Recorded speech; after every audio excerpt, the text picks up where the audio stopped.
Bienvenidos a 5 minutos en la historia de la iglesia, un podcast de los Ministerios Ligonier con Steve Nichols. En este episodio veremos el año 1638, dando así fin a la serie de 3 episodios sobre la Reforma Escocesa. Pero antes de ver el año 1638, necesitamos retroceder un año y ver el año 1637. De hecho, quiero ir a una fecha específica, el 23 de julio de 1637. E incluso podemos ir a un lugar particular, la Catedral de San Gil. No era una catedral cualquiera. Esta catedral tiene una gran importancia histórica en la iglesia escocesa.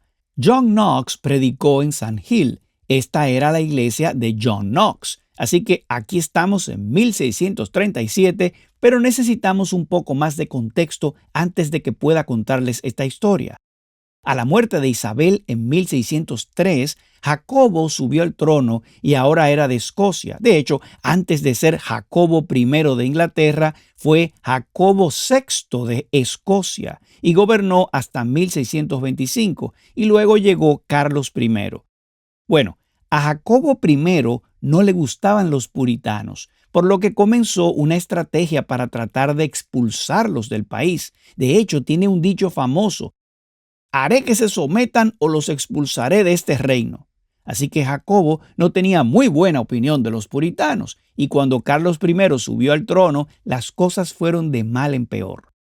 Resulta que Carlos I tenía un seguidor teológico y eclesiástico, William Laud, y él se mantuvo promoviendo de rango a Laud hasta que finalmente se convirtió en arzobispo de Canterbury. Laud elaboró una nueva versión del libro de oración común e introdujo una liturgia muy parecida a la antigua misa católica. Y luego, bajo los auspicios y guía de Carlos I, este libro de oración común se introdujo en las iglesias escocesas. Y el domingo 23 de julio de 1637, este nuevo libro de oración común se leyó desde el púlpito en la iglesia de San Gil. Ya tenemos el contexto. Veamos ahora lo que sucedió.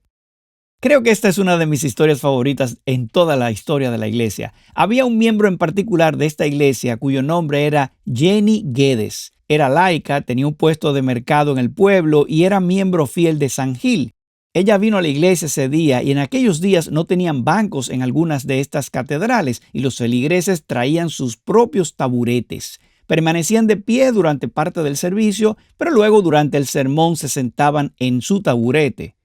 En una parte del sermón en la que estaban sentados en sus taburetes, cuando Jenny Geddes escuchó que se iba a leer el libro de oración común y escuchó lo que estaban leyendo, reconoció que esto era diferente a lo que estaban acostumbrados. Bueno, ella hizo algo que no estoy seguro que se vea todos los días en la iglesia. Se levantó, agarró su taburete y lo arrojó. De hecho, según los informes históricos, ella lo lanzó directamente a la cabeza del ministro mientras leía el libro de oración común. Y mientras este taburete volaba por los aires hacia el ministro, se dice que Jenny Geddes gritó: «Que el diablo te cause un cólico en el estómago, falso ladrón.